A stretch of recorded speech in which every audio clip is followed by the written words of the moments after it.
Ito mga kapadyak, yung touring bike ko. Ito yung Traction Veer. Traction yung brand name, Veer yung model. Ito yung flat bar specific na frame from Traction Bikes. Si Traction is a Filipino bike brand yan. So mga ino-offer nila ngayon, puro mga gravel bike frames, mga built bike. Ito, mabibili mo lang to as frame set, frame tsaka fork. Ito naman yung specific para sa flat bar. So hindi nila nire-recommend na i-drop bar mo pa to. Pero yung mga drop bar nila, okay lang din naman kahit setup mo lang naka-flat bar. Pwede rin, bahala ka. Ito, since frame set lang siya, bahala ka na kung anong gusto mo ilagay na pesa. Yan yung setup ko. Frame nito is bakal. Chromoly steel yung frame material. Size small. Isa lang kasi yung size na available dito sa Traction Veer na lumabas. Yung small, okay lang naman sa akin. Kahit na usually medium yung ginagamit ko na frame size. Tapos yung fork nito, bakal din yan. Chromoly steel din. Madaming mounting points for fender, bottle cages. Tapos external yung cable routing. Yan, sa mga bakal. Tapos meron pa dito mounting para sa bottle cage. Meron pa dito, may tatluhan dyan. Meron din dito bottle cage mount. May nakalagay nga lang ako na frame bag. So nandyan na lahat ng mga gamit ko. Pump tools, pang ayos, basta lahat ng pwede ko ilagay. Andyan na. Ang gumawa nito si outdoor lang. Dito sa taas, may webbing siya na strap. Tapos makita niyo walang strap dito, di ba? Yan. Kasi bolt on siya. Ito pinasadya ko talaga yan. Pina-custom ko talaga sa kanya. Ito yung bike na ginamit ko nung mag Laguna Loop kami. Tsaka nung mag-bike packing din kami. Kasama yung tropang Budo. 2 times yun. Bali, isa sa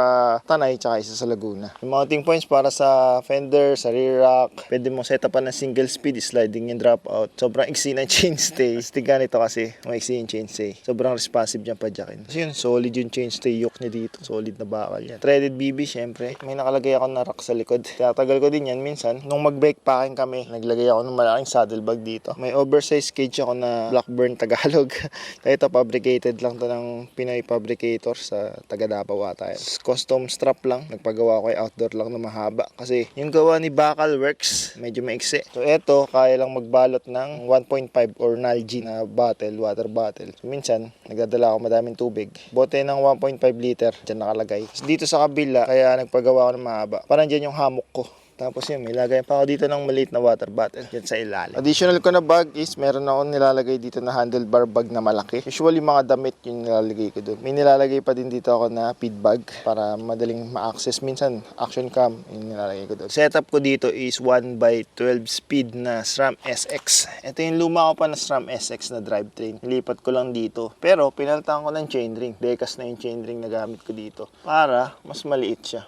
Kasi since itong bike na to is sobrang bigat niyan, kaya nakakatulong na maliit yung chainring para kayang-kayang padyakin kahit mga paahon yan, kayang-kaya. Hindi naman natin need ng sobrang laking chainring kasi hindi naman pang remate itong bike na to. Kaya yan, 30T nagpalit ako. Ito pa rin yung SRAM SX ko na luma, yung RD, yung cassette, yung kadena nito iba na to, KMC na to, X12. Kasi yung SRAM SX ko na original na chain nito, naputol yun eh. Nagkakrak yung plate ng isang link. So hindi ko na ginamit. Nagpalit na lang ako ibang chain. Shifter, SRAM SX pa rin yan. 1x lang. Wala na dun sa kabila. Itong frame kasi na to, mukhang hindi siya pwedeng 2x. Gusto ko sana itong gawin 2x kaya lang. Mukhang pang 1x lang talaga yung frame. Pero itong frame na to, may provision siya para malagyan ng internal cable routing na dropper post. Pwede mo pa siyang lagyan ng dropper post. Pero 30.9 kasi yung seat tube nito. Wala akong panglagay na dropper. Kaya hindi mo na. Tsaka minsan kasi pag naka-dropper, alanganin pag maglalagay ka ng malaking saddlebag or maglagay ka ng rack.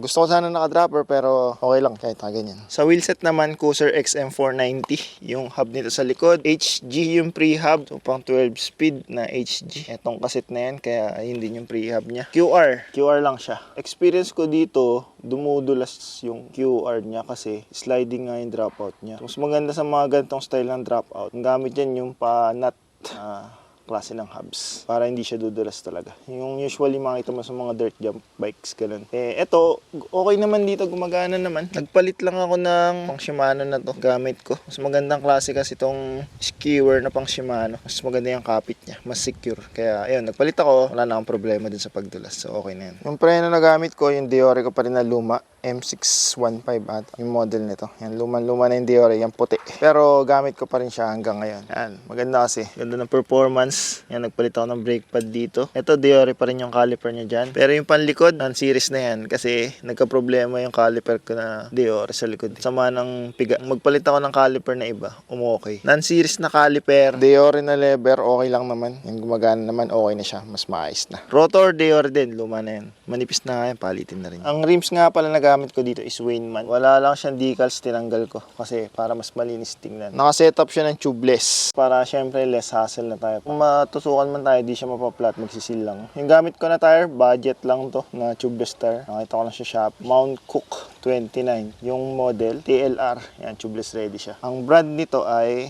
Arison. Hindi ganun kasikat pero naspatan ka sa Shopee. Saktong-sakto naman yung tread pattern niya para sa akin. Hindi siya makunat. Fast rolling siya. 2.25 yung lapad niya. Ayan. Pareho lang. Sa harap tsaka sa likod. Parehas lang yung gamit ko na tire. Maliit lang yung mga knobs niya. Pero syempre may kagat pa din naman yan. Kung kinakailangan mo ng kagat. Pero hindi siya ganun kakunat pa dyan. Kung sa kalsada na gagamitin. Ang spoke nito is ordinary lang, mumurahin lang. Tapos yung wheelset ito, ako na nagbuo niyan. Ako na rin nag-wheel build niyan. Itong pangharap ko na hubs, special to. Ito yung kakaiba. Ito yung Shimano na dynamo hub. So, bale ito, pag umikot to, mag-generate siya ng power para pailawin tong ilaw ko sa harap. Dito sa bike na to, di ko na need na magdala ng flashlight at mag-charge pa. Dahil dito sa hub na to. Yan, pag umikot yan, iilaw to. Siyempre may drag yun, pero di mo naman ramdam yung drag.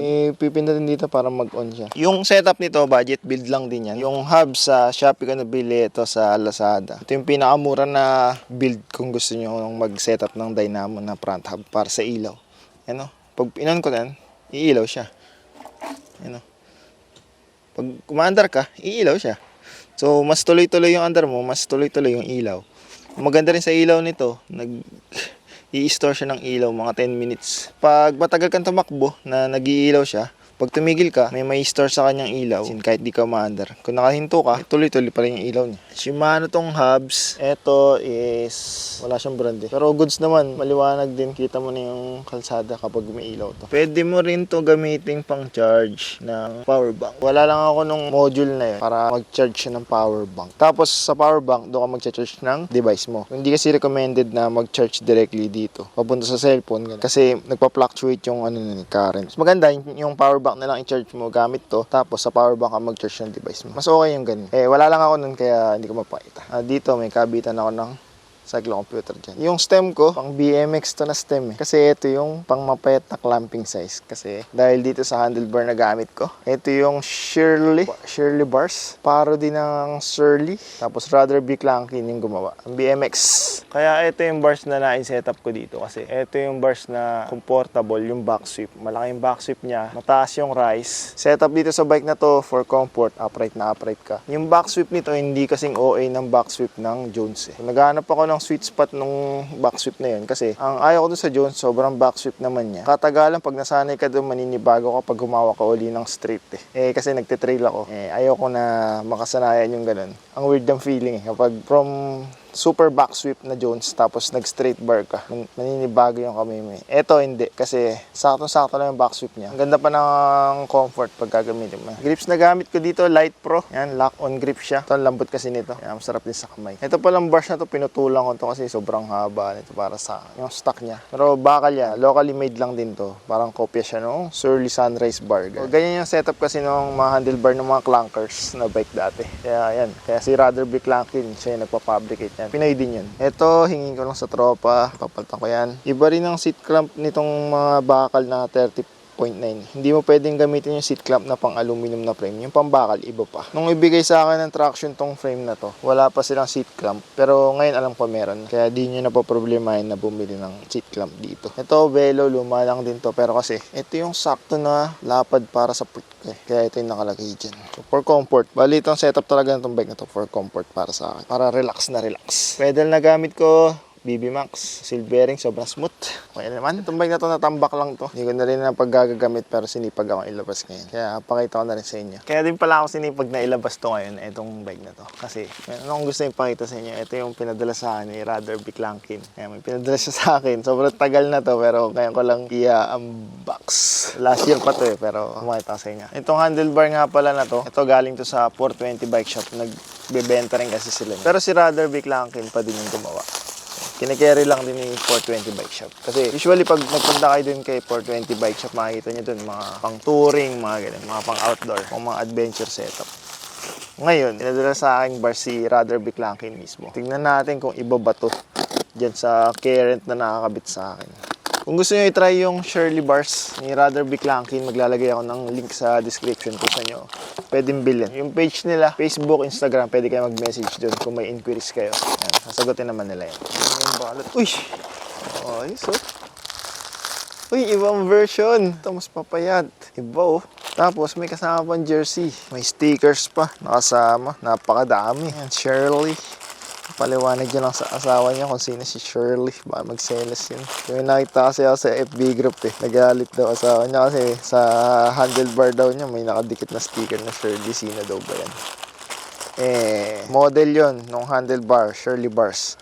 Bali, same font ng Shirley lang. Yan, naiparody lang nila. Yung jersey. Ni Rather Be Clunky. Ganda. Stig. Thank you. May pa-jersey pa. Tapos, ito na yung bars. Iba siya eh. Ito, sticker. Rather Be Clunky. So, sticker din. Tapos, powder coated to, I believe. Available din to sa walang kulay. Stainless color. Stainless steel kasi yung ginamit dito. Ito is black na powder coated. Ito ata yung new version nila eh. New design. So, ayan. Ayan yung tsura ng dati. Ito naman yung ngayon. Bago. Mas maliit yung space dito sa gitna. Pero mas mahaba siya. Kaya pagkakaiba nila. Yung width. Siyempre, sabi ko nga, naputulan ko na yung dati ko. Naputulan ko din to. Yung clamping nito, pang classic style pa rin ata to. Mapait lang eh. Sakto pa rin sa stem ko. BMX stem. Yung gamit ko dyan. Para hindi na ako mag-shim. Pero pwede ka rin gumamit ng mga modern na stem ngayon. Gagamit ka lang ng may shim na kasama. Sobrang goods nung bars na to kung comfort yung hanap mo sa bike. Kung gusto mo relax na ride position, portable hawakan, comfortable sa katawan. Ito yung isa sa mga bars na pwede mo consider kung ayaw mong gumamit ng Jones, kung di mo natitripan yung mag-Jones. Ang ayaw ko lang dito, since powder coated siya, hindi siya anodized. Etong grips ko dito kasi masikip to eh. So kumbaga pang saktuhan lang to. Kung anodized na bars yung pagpapasukan niya, sakto lang yun. Powder coated kasi to. And kailangan matuklap ng pintura para malagay siya. Kasi yung pintura, syempre, powder coated, may dagdag thickness din yan. So yun, kaya yan natanggal. Pero kung matanggal man siya, stainless naman. Kaya okay lang. Stock na haba niya, dulo sa dulo. 830. Yan tsaka haba. So, sobrang haba nga nun. Kaya kakat ko siya. Dito sa bago, etong part na to, since yung rise niya mataas, kailangan itong support na to. Yung support na yan, dito sa bago, ang haba niya ay nasa 300 mm na kaagad. Dito sa una kong gamit, 26 lang to 60. Pero, mas mataas yung rise naman nito. Dito pa lang eh. Ilan na? Pag sinukat ko to. Bali, rise nito papalo ng 90. Ganun siya kataas yung rise. Itong bago, ang rise nito, ilan lang? Mga 70 lang. Mas mababa yung rise nito. Yung setup nito ngayon mukhang cruiser talaga, beach cruiser or oversized na BMX. Pag pinaltang ko nito, mas magiging low profile siya, gawa ng lilit ang atong part na to. Check pala muna natin yung weight nito. Stock weight niya, hindi pa putol. 720 grams. Stock weight ng Shirley Bars na bago. Disadvantage ng ganitong klaseng bars, hindi mo siya matatanggal sa stem na kahit luwagan mo lang yung faceplate, hindi mo mahuhugot pa ganun. Kailangan mo talagang tanggalin yung buong faceplate. Since hindi nga siya anodized, powder coated lang. Then, tatanggal yung pintura niya. Mukhang mas maganda pa kung bibili mo yung hindi na powder coated eh. Maganda rin naman kulay nito, classic datingan. Back sweep, mukhang naiba rin back sweep niya eh. You know? Bawasan pa lang yung back sweep niya. Kung mas trip mo pa ng mas less back sweep dito, less back sweep na to sa Jones, tapos gusto mo mas less back sweep pa, etong bago, pwede dito sa dati. Less back sweep. Yun nga lang, wala tong marking kung saan yung gitna niya. Kaya tatansyahin mo lang muna.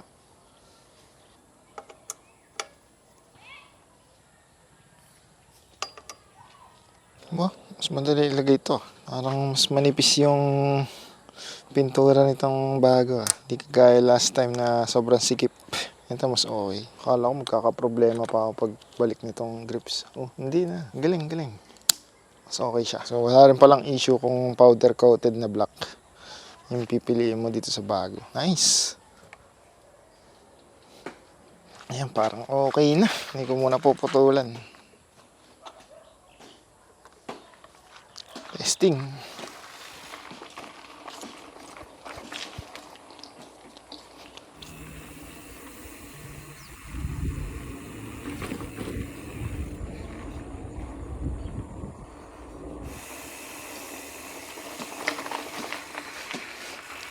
Okay na. Links lalagay ko sa description kung saan kayo pwedeng bumili nito. Itong bars na to. Isa sa mga favorite ko na bars. Pang comfort na setup.